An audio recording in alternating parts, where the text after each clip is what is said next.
राजनगर। और आप मेरे पीछे देख सकते हैं कि एक धरना प्रदर्शन चल रहा है, वो भी बिजली विभाग के द्वारा। समस्या इसके पीछे यही बताई जा रही है कि वेतन को लेके, चाहे वो लोग 8-10 हज़ार की सैलरी ले रहे हैं या फिर मरने के बाद 5 लाख का मुआवजा क्यों ना मिल रहा हो, इसी को लेकर ये धरना चलाया जा रहा है। और किस समूह ने चलाया, उनका नाम यहाँ लिखा हुआ है, आपको दिखाया तो विद्युत संविदा कर्मचारी महासंघ उत्तर प्रदेश की तरफ से प्रदेश व्यापी कार्य बहिष्कार। वही हम लोगों से जाके पीछे बात भी करेंगे कि आखिर इस धरने को चलाने का मुख्य कारण क्या है, क्या क्या समस्या लोगों को आ रही है और क्या क्या वो निजात इससे पाना चाहते हैं, क्या क्या चीजें हैं, वो सभी हम जानेंगे। तो आइए चलते हैं।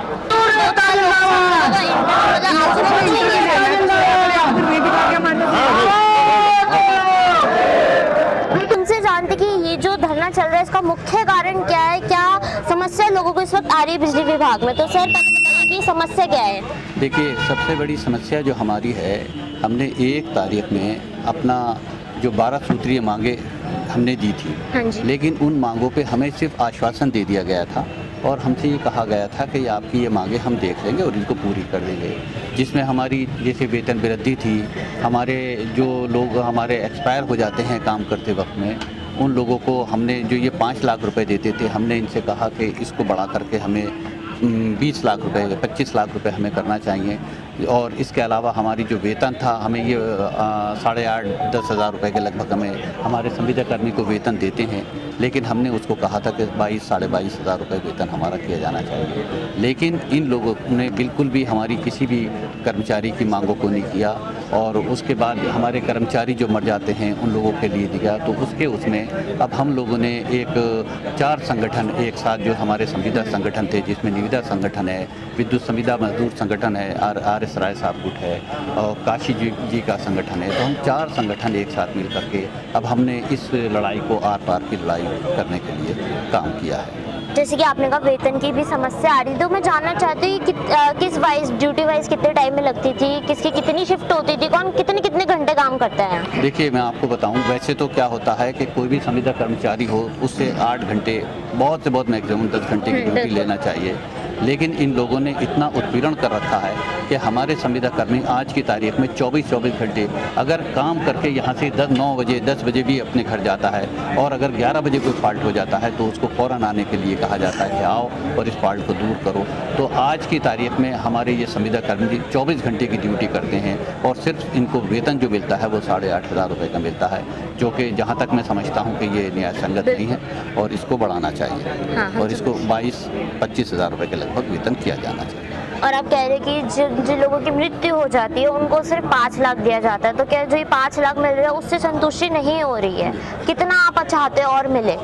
देखिए, हमें जो आज हमारे यहाँ कोई भी कर्मचारी, वैसे तो 5 लाख रुपए भी ये नहीं है, अगर कोई भी हमारा संविदा कर्मचारी एक्सपायर हो जाता है तो उसको ये लोग अपने विवेक से फ़ौरन ही उसका चेक काट करके दे दें, लेकिन उस 5 लाख को लेने के लिए भी हमें लड़ाई लड़ना पड़ती है और लेना पड़ता है। तो जिसको हमने कहा ये 5 लाख तो आप देते हो, लेकिन कम से कम 25 लाख रुपए हमारे हर जो भी हमारा कर्मचारी के साथ कोई भी दुर्घटना हो जाती है तो कम से 25 लाख के लगभग दिया जाना चाहिए, जिसके बारे में इन लोगों ने अभी कोई विचार नहीं किया और ये भी हमारी एक प्रमुख मांगों में से एक मांग है। अच्छा, आपने बताया 24 घंटे लोग काम कर रहे हैं यहाँ पे, तो छुट्टी किस हिसाब से दी जा रही है, त्योहारों पे दी जा रही है, वीकेंड वाइज दी जा रही है, किस हिसाब से दी जा रही है। देखिए, इनकी तरफ से कोई छुट्टी का ऐसा नहीं है, हमारे यहाँ कोई ऐसी नियमावली अभी तक नहीं बनी है, जिसमें हमने एक मांग भी ये भी रखी है कि हमारी एक नियमावली भी होना चाहिए जिसके हिसाब से हमारे ये कर्मचारी जो हैं काम करें। लेकिन आज की तारीख में हमारी कोई नियमावली नहीं है,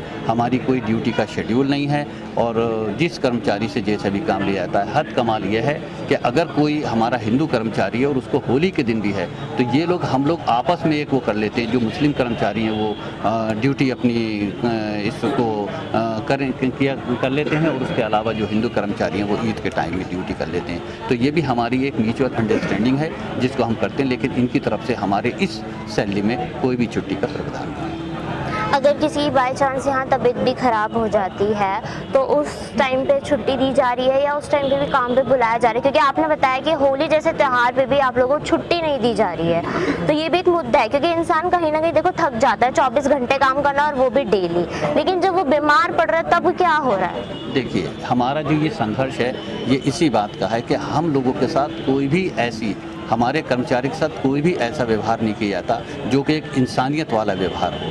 हमारा कर्मचारी अगर हॉस्पिटल में भी एडमिट है तो हमारे जो लोग ये चाहे वो जेई हों या एसडी हों, तो उनकी कोशिश रहती है कि किसी भी सूरत में उसे बुलाओ, बिजली को ठीक करो, जो कि ये चीज़ गलत है। जो कि बिल्कुल हमारे यहाँ अगर कोई भी छुट्टी का या किसी किस्म का या कोई लीव लेने का या कोई हमारी नियमावली होगी तभी तो ये छुट्टी देंगे। ये तो हम लोग आपस में होता है, जैसे राम और श्याम दो लोग ड्यूटी करते हैं तो हम राम से कह देते हैं कि भाई तुम ड्यूटी कर लो, मैं घर जा रहा हूँ। लेकिन ये होता है कभी श्याम की तबीयत खराब हुई तो वो चला गया। लेकिन आज की तारीख में हमारा कोई छुट्टी का ऐसा वो नहीं है। अगर हमारा कोई भी कर्मचारी किसी भी सूरत में अगर बीमार है तो उसको छुट्टी नहीं आती। उसी के लिए आज आप देखो कि ये सब लोग जो आज यहाँ पर आपके सामने इतने लोग बैठे हैं, ये बिल्कुल जिसको कहना चाहिए कि अब अति हो चुकी है। और अब हम लोगों ने भी एक चीज़ पे कर लिया कि हम सब एक प्लेटफॉर्म के नीचे आ गए हैं। हमने अपना एक संघ बना लिया है जिसके अंदर हमारे जितने भी संविदा कर्मचारी जुड़े हुए हैं, जिनकी तादाद आज यूपी के अंदर कम से कम 60 से 65 हज़ार है। और अगर हिंदुस्तान में देखें तो 1,70,000 से ऊपर हमारा संविदा कर्मचारी है। इसी के साथ मैं आपको एक इस चैनल के माध्यम से ये भी बता देना चाहता हूँ, और अगर ये हमारे यहाँ जैसे योगी जी वगैरह या जो भी हमारे सरकार में लोग बैठे हैं उनको ये सोचना चाहिए कि आज की तारीख में पंजाब के अंदर इन संविदा कर्मचारी को रेगुलर कर दिया गया है, लेकिन इसके अलावा आज राजस्थान के अंदर इन संविदा कर्मचारी को रेगुलर करने के लिए इन पे विचार किया जा रहा है। लेकिन अगर सही मायनों में देखा जाए तो आज हमारे जितने भी ये लोग हैं इनके बारे में विचार करना तो दूर, आज जो भी हमारी जायज़ मांगे हैं उनको पूरा करने के बारे में भी नहीं सोचा जाता। तो हम ये कहाँ से मान लें कि इन कर्मचारी को ये बिल्कुल, ये बात तो आपने बिल्कुल कही सही। चाहे कोई भी हो, कैसा भी काम हो, चाहे सैलरी को लेकर हो, चाहे टाइम छुट्टी को लेकर हो, हर किसी को चाहिए, क्योंकि हर एक नीड है जो हर किसी को ज़रूरी है। और भी कोई समस्या जो इस वक्त उत्पन्न हो रही है उसका भी आप चाहते हो समस्या का इलाज? देखिए, हमारी समस्या हमारे 12 सूत्रीय मांगे हैं। हमारी एक तो सबसे बड़ी चीज़ यह है कि हमारी नियमावली जो है वो बन जाना चाहिए। हमारी नियमावली बनेगी, सबसे बड़ी अगर हमारी कोई समस्या है तो नियमावली का है। जब कोई हमारी नियमावली नहीं होगी तो हमारे इन कर्मचारियों के लिए कोई नियम नहीं होगा, और जब कोई नियम ही नहीं होगा तो हम इनके बारे में किस चीज़ की लड़ाई लड़ेंगे। तो सबसे पहली हमारी समस्या जो है वो यह है कि हमारी नियमावली बनना चाहिए। उस नियमावली बने तो फिर हम इन लोगों के लिए आगे की लड़ाई लड़ेंगे। तो ये धरना आपने कब से स्टार्ट करा और कब तक आप चलाने वाले हो? आपको लगता है कब तक आपकी ये सारी मांगे जो है पूरी हो जाएगी? देखिए, ये हमारा जो है कार्य बहिष्कार है। ये हमारा कार्य बहिष्कार आज की पहली पारी 13 तारीख से शुरू होकर के ये हमारा 15 तारीख तक की जो आखिरी पारी होगी 72 घंटे का कार्य बहिष्कार है। अच्छा। और इस 72 घंटे में हमारी एक वार्ता हो चुकी है जो कि फेल हो चुकी है। आज हमारी 2 बजे के टाइम चेयरमैन से फिर वार्ता है। अगर उस वार्ता में हमारे ये लोग हमारी मांगों को मान लेते हैं तो ठीक है, उसके बाद हमारी अगली वार्ता का टाइम मिलेगा। तो अगर 72 घंटे में हमारी ये बातें मान लेते हैं तो हमें आगे संघर्ष करने की या हमें आगे कोई भी इस करने की ज़रूरत नहीं है। और यदि अगर वो नहीं होगा तो जैसी ऊपर से हमें मतलब आदेश प्राप्त होंगे उसी तरीके से हमारा ये धरना जो है कंटिन्यू भी रह सकता है। अब ये लड़ाई जो है ये आर पार की लड़ाई में शामिल हो जा रही है। तो बहुत बहुत शुक्रिया। हम भी चाहेंगे कि आपकी जो मांगे है ये सारी की सारी पूरी हो। इस वक्त कुछ बीच में लोग भी मौजूद हैं, हम उनसे भी बातचीत करना चाहेंगे। तो जी, तो सर आप बताइए, आपका क्या कहना है ये जो समस्या है बिजली विभाग को लेकर, यहाँ के लोगों को लेकर, आप क्या चाहते हैं, आपकी क्या मांग है? मैं तो ये चाहता हूँ कि जो हमारा हक है वो मिलना चाहिए। एक आम आदमी से लेके और हमारा जो पूरे देश का राजा है वो भी जानता है कि 8,400 रुपये में परिवार का पालन पोषण, चाहे सिर्फ मियाँ बीवी हैं, यहाँ तो पूरा परिवार, माँ बाप बच्चे मियाँ बीवी सब लोग इसी 8,400 रुपये पर आश्रित है। जरा सी भी सरकार की ना आंखें खुल रही हैं ना कान खुल रहे हैं, इस चीज़ पे किसी का भी दर्द नहीं है कि इस दर्द पे कोई नज़र मारे। ये भी एक गंभीर समस्या बन चुकी है, क्योंकि मैंने सुना है अक्सर कि लोग कहते हैं भाई बिजली विभाग वालों को इतनी दिक्कत नहीं होती, लेकिन आज इस धरने को, इस बहिष्कार को देख के लग रहा है कि नहीं, ये 8-10 हज़ार में शायद किसी का भी घर ना चले। तो यही समस्या बहुत गंभीर बनती जा रही है। आप क्या निजात चाहते हैं, कब तक चाहते हैं कि लोग, आपकी क्या एक्सपेक्टेशन है कि हाँ इतनी सैलरी लोगों को मिले, इतनी छुट्टियाँ लोगों को मिले? मैं तो ये कहना चाहूँगा, अगर 8-10 साल का बच्चा भी हो और उसको उसका 5 रुपये का खर्चा ना मिले तो वो चोरी करेगा। सही का ठीक, हमें 8 या 10 हज़ार रुपये वेतन देके हम लोगों को चोर बनाने के लिए मजबूर कर रहे हैं। हम तो चाहते हैं हम अपना काम ईमानदारी से करें।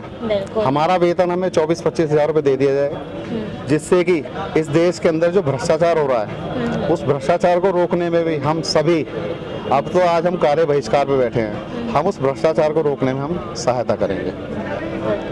तो जैसे कि अभी ये भी पता चला था कि जब भी यहाँ किसी की मृत्यु हो जाती है तो उसके मुआवजे के रूप में 5 लाख रुपए दिए जाते हैं। तो अगर हम कुछ नॉर्मली बात करें तो कहते हैं 5 लाख बहुत ज़्यादा है, लेकिन आप लोगों का मानना है कि 5 लाख भी कम है, ऐसा क्यों?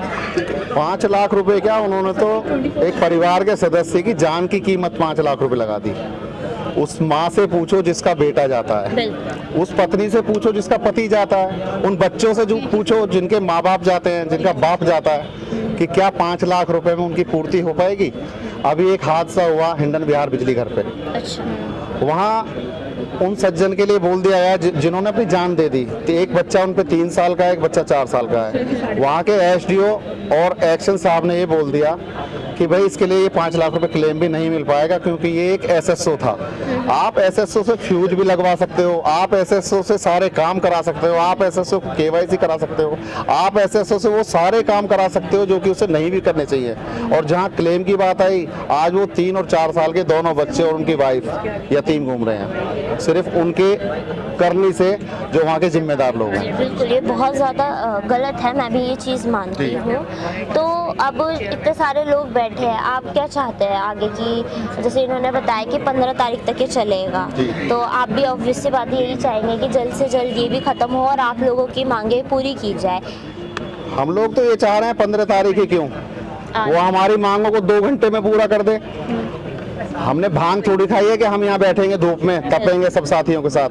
अगर वो हमारी मांगों को 2 घंटे के अंदर पूरा कर दें, इंसान है वो भी जानवर तो है नहीं। अगर वो किसी भी पद पे बैठे हैं, किसी भी अधिकार पे बैठे हैं, अगर उनका अधिकार क्षेत्र है तो हमारा अधिकार क्षेत्र भी है कि हम अपने परिवार के पालन पोषण के लिए यहाँ बैठे हुए हैं। अच्छा, जैसे अभी होली गई थी, अभी मैंने ये भी सुना कि होली के दिन पे भी, त्योहार पे भी लोगों को नई छुट्टी दी जाती, तो इस बार होली पे क्या हुआ था?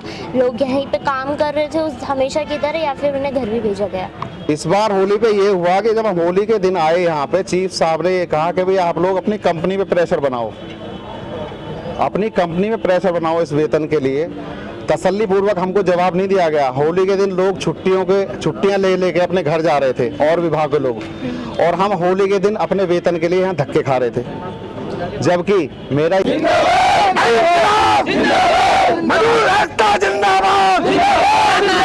जिसकी वजह से आज आप यहाँ धरना प्रदर्शन कर रहे हैं।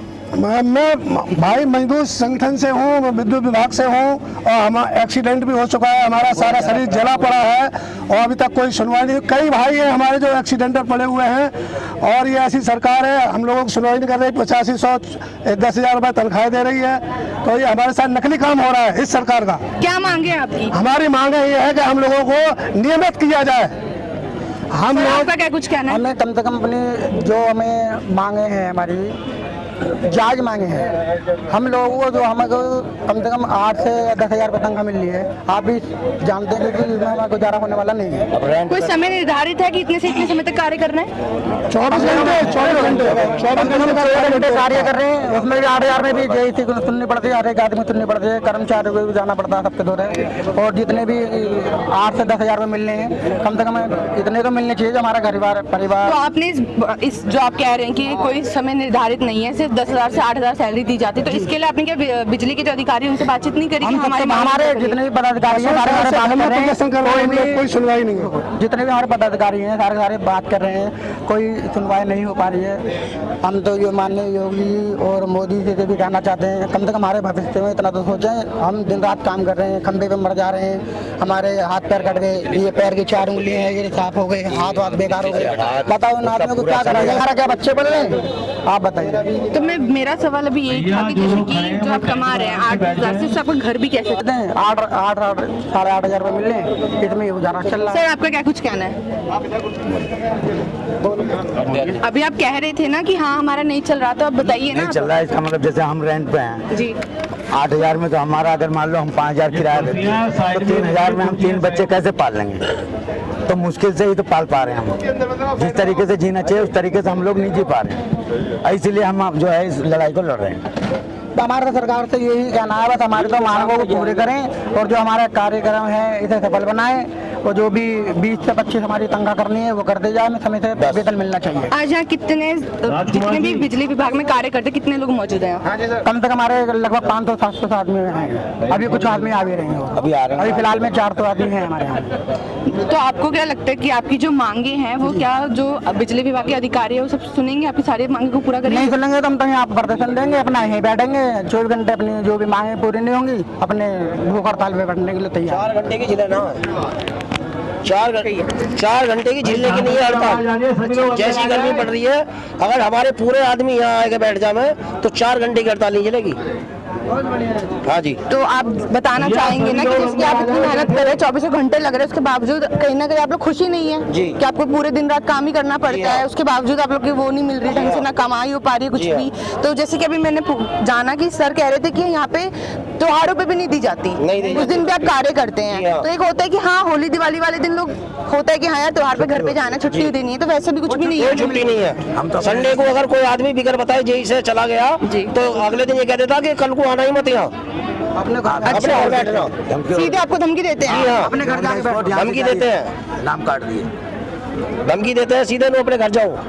तो आपने इस बारे में अपने जो आपके हेड ऑफ डिपार्टमेंट है उनसे बात करी? कोई नहीं सुनता है, सीधे कह देते हैं हाँ ठीक है बात करेंगे।